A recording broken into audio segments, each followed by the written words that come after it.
देखो, I am very confused about our darling rebel star Prabhas and मुझे लगता है कि ही इज ऑल्सो कंफ्यूज्ड। और मैं यहाँ तक कहना चाहूंगा कि आज इंडियन सिनेमा में Prabhas is very misunderstood superstar. He is very sweet कि वो अपनी पैन इंडिया मास फैन फॉलोइंग को देखते हुए साहो, सलार, कल्कि 2898 एडी जैसी फिल्में भी करते हैं और अपनी जो बिफोर बाहुबली वाली डार्लिंग इमेज से जो फैंस अडिक्ट है उनको ध्यान में रखते हुए राधे श्याम और दी राजा साहब जैसी मूवीज को भी चूज करते हैं। और इसी पैन इंडिया सुपरस्टार बनने के बाद भी खुद के अपने हर किस्म के फैंस को प्लीज करने की चाहत में आई पर्सनली थिंक कि अपने Uppalapati Venkata Surya Narayana Prabhas Raju is tired, very very tired. और यही चीज रिफ्लेक्ट होती हुई नजर भी आती है उनकी आने वाली दो बड़ी upcoming movies Spirit and the Raja Saab में। और अब मैं जो बात कहने जा रहा हूँ उसके बाद मुझे सर्टिफाइड प्रभास हेटर का टैग देने की कोई जरूरत नहीं है, क्योंकि सालों में बचपन से मूवीज देखता आ रहा हूँ प्रभास की, बाहुबली से भी पहले वाली। उल्टा मैं बाहुबली में कंफ्यूज हो गया था कि क्या ये वही एक्टर है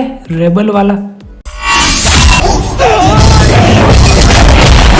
मेरे दोस्त ने बताया मुझे कि हाँ ये वही एक्टर है जो लड़कियों को उनका खुद का ही चेहरा आईने में दिखा के इम्प्रेस करता है।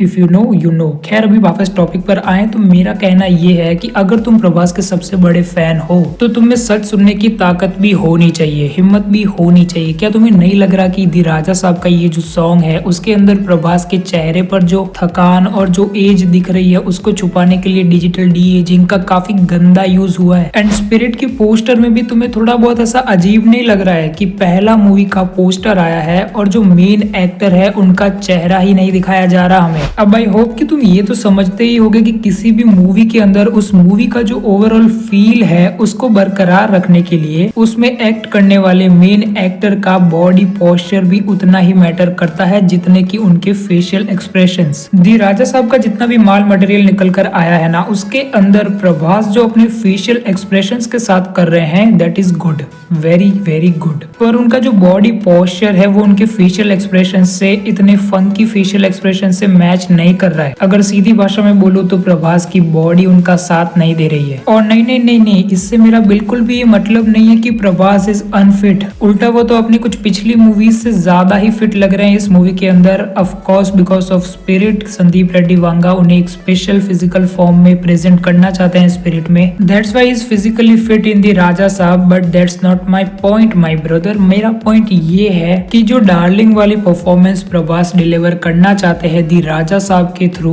वो कम्प्लीटली ऑफ ट्रैक जाती हुई नजर आती है उनके बल्कि बॉडी पोस्चर की वजह से और उनके हैवी फेशियल फैट की वजह से। Just imagine 6 feet 2 inches tall Prabhas, lean and slim Prabhas, जो क्लासी डार्लिंग लुक उनका था बाहुबली से पहले और सीजीआई की मेहरबानी से कुछ हद तक राधे श्याम में भी हमें वो उसी लुक में नजर आए थे। तो अगर उसी लुक में अगर ये सारी चीजें जो अभी दी राजा साहब के ट्रेलर के अंदर कॉमेडी के नाम पे प्रभास कर रहे हैं वो सारी चीजें अगर उस बॉडी पोस्चर के साथ वो करते तो जस्ट इमेजिन वो कितने क्यूट लगते यार। मेरा मिर्ची वाला प्रभास, आई मीन मिर्ची मूवी के अंदर जो वो जैसे दिख रहे थे वैसी बात कर रहा हूँ मैं। अब तुम कहोगे कि तू पागल वागल हो गया है क्या, क्योंकि प्रभास अपनी एज को रिवर्स कैसे कर सकते हैं। वो कर सकते थे, बिल्कुल कर सकते थे, लेकिन अब क्या करे, खुद राजा मौली ने बोला है कि ही इज लेजी। तो फिर 5 साल तक जो बॉडी फिजिक उन्होंने मेंटेन करी थी फॉर बाहुबली, उसको बाहुबली के बाद ऐसे ही तो कैसे छोड़ देते और ऐसे ही कैसे हो जाते वो स्लिम। हो सकते थे लेकिन ही इज लेजी यार। और इस लेजी वर्ड का तुम कोई भी गलत मतलब मत निकालना। वो लेजी है अपनी पर्सनल लाइफ में, उनकी प्रोफेशनल लाइफ का एफर्ट बाहुबली के अंदर हम सबने देख ही लिया है। और अब एक चीज ये भी आती है कि एक फैन के तौर पर मैं सिर्फ ये उम्मीद कर रहा हूँ कि काश हमें दी राजा साहब के अंदर मिर्ची वाले प्रभास का लुक देखने को मिलता, वो सेम फील को बरकरार कर पाते। लेकिन यहाँ पर थोड़ा लॉजिकली और प्रैक्टिकली सोचने जाओगे तो ये दी राजा साहब और राधे श्याम जैसी मूवीज को अगर छोड़ दिया जाए तो बाकी जितनी उनकी मेजर मूवीज है वो प्रभास के हैवी बॉडी पोस्चर को ही डिमांड करती है। तो उनका वेट को लूज कर देना यहाँ पर दी राजा साहब के लिए बिल्कुल भी कोई सेंस नहीं बनाता। लेकिन एज अ फैन मैं देखना चाहता था यार। अब दी राजा साहब के अंदर उनके कैरेक्टर के अकॉर्डिंग अगर प्रभास अपनी बॉडी फिजिक को रखते, क्या मैं ये भी उम्मीद नहीं कर सकता? और अगर मैं ऐसी कोई उम्मीद करता हूँ तो मैं प्रभास हेटर हो गया। ये तो वही बात हो गई कि डेवलपमेंट की बात करो तो तुम anti national.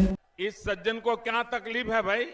And if you are not aware तो तुम्हें ये बता देना चाहता हूँ कि बढ़ती एज के साथ जो ये हैवी बॉडी वेट होता है ना, वो ऐसे भी इफेक्ट करता है बॉडी पर भी, चेहरे पर भी और बालों पर भी। तुमने ये तो हाल ही में सुना ही होगा कि अपनी बढ़ती एज की वजह से जो ड्वेन जॉनसन है उन्होंने अपने वेट को लूज किया है। और अब किस किस को लगता है, हाथ उठाओ कमेंट्स में, कि बाहुबली के बाद प्रभास को अपने बॉडी वेट को लेकर थोड़ा कॉन्शियस हो जाना चाहिए था और अपने बॉडी वेट को थोड़ा कम कर देना चाहिए था। और अब भाई लोग, जब मैं ये वीडियो रिकॉर्ड कर रहा हूँ ना, तभी यहाँ पर दी राजा साहब से एक नया प्रमोशनल मटेरियल, एक नया गाना आया है। नाचे नाचे टाइटल है इस सॉन्ग का। और इस सॉन्ग के अंदर तुम प्रभास को नोटिस करो, ही एक्चुअली लुकिंग गुड। अभी कुछ दिनों पहले जो AI का तमाशा आया था उससे तो काफी बेटर लग रहे हैं वो, और काफी नेचुरल भी लग रहे हैं। उनके फेस पर कोई भी डिजिटल डी-एजिंग नहीं की गई है। And one thing I realise after watching this song कि प्रभास राजा साहब के अभी जितना भी प्रमोशनल मटेरियल आया है उन सारे ही एसेट्स में प्रभास का लुक डिफरेंट लग रहा है। मतलब अगर तुम बहुत गौर से देखने जाओगे ना तो कुछ कुछ माइनर चेंजेस तुम्हें नजर आ ही जाएंगे। जैसे कि जो सबसे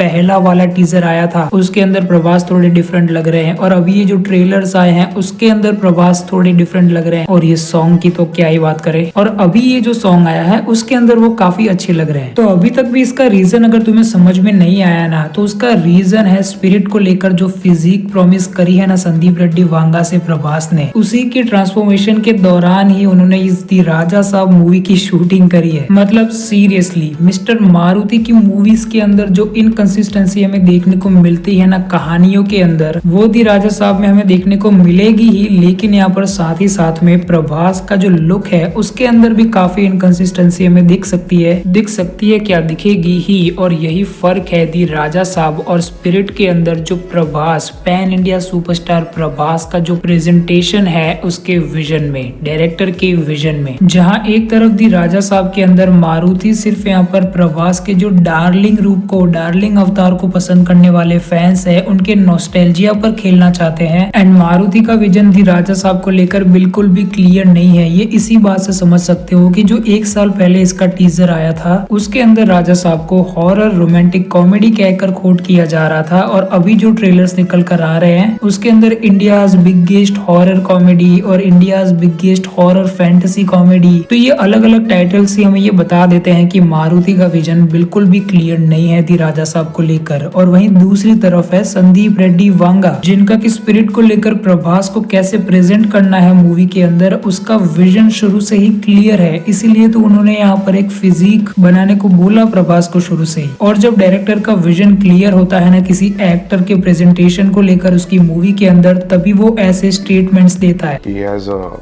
very unique way of turning around and looking at people. So और जब किसी को सिर्फ यहाँ पर नॉस्टैल्जिया पर खेलना हो तो वो सिर्फ ऐसे फालतू स्टेटमेंट ही दे सकता है कि आ जाना मेरे घर पे और ये सारी चीजें। खैर ये सारी तो फालतू बातें हैं, लेकिन यहाँ पर इस पूरी वीडियो का कंक्लूजन सिर्फ इतना ही है कि संदीप रेड्डी वांगा की स्पिरिट मूवी ही एक ऐसी मूवी होने वाली है प्रभास के करियर में, जो उन्हें बाहुबली के बाद ये क्रिटिसिज्म मिलता आ रहा है ना कि प्रभास एक्टिंग को लेकर बिल्कुल भी एफर्ट देते ही नहीं है अपनी मूवीज के अंदर, उसको दूर कर सकता है। तो अब स्पिरिट के अंदर यहाँ पर उनको एक्टिंग को लेकर तारीफें भी मिलेंगी और बॉक्स ऑफिस कलेक्शन भी। हम उनकी एक्टिंग पर बात करेंगे, उनकी एक्टिंग की वाहवाही करेंगे, ना कि उनके स्टारडम की। तो आई थिंक कि only Sandeep Reddy Vanga can save Prabhas, क्योंकि उनके पोटेंशियल को जिस हिसाब से वेस्ट किया जा रहा है ना, बाहुबली के अंदर उनकी एक्टिंग रेंज हम सबने देखी है। लेकिन अब देखते हैं कि संदीप रेड्डी वांगा के कैरेक्टर्स जो कॉम्प्लेक्सिटी डिमांड करते हैं एक्टिंग को लेकर,